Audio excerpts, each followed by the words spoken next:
I'm Scott with Midwest Healthcare. Thanks for joining this video about Provider Relief Fund payments. We always recommend seeking professional legal or financial advice from your attorney or CPA. Now, we have been commonly asked about ways that you can and can't use funds received from these relief funds. The term and conditions that you attest to include 3 points, and they provide general guidance on where you can use these payments. 1, you can use it for the diagnosis, testing, or care for those with possible or actual cases of the coronavirus. 2, you may use the funds to prevent, prepare for, and respond to the coronavirus. And 3, you may use the funds for expenses and lost revenues related to the coronavirus.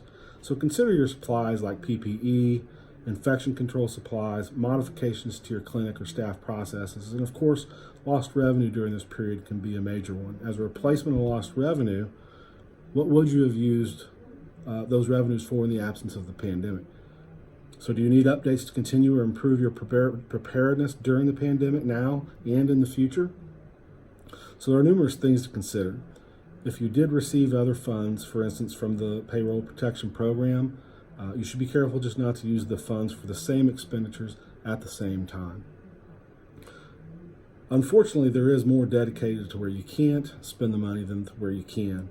But I think that if you look at the list of those that aren't going to be ordinary, everyday expenses for you, you can refer to the terms and conditions at HHS.gov and review the 8-page list of prohibitions that they provide. Now, the most recent payment for rural health clinics was about $49,000, and it's specifically for testing and testing-related expenses only. So this one offers the narrowest options to spend money, and it's been commonly suggested to get a little bit creative here.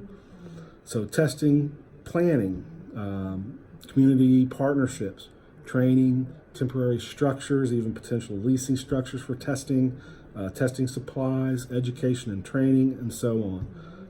So an important factor to remember is you don't have to use these funds right away or by June 30th. There is no set time limit at this current time. So planning for the future and the future of testing is a viable option. So thank you again for watching, and if you would like to contact us, our number is 573-335-4715. Select option 3. Watch out for our next videos, and thanks again for joining me.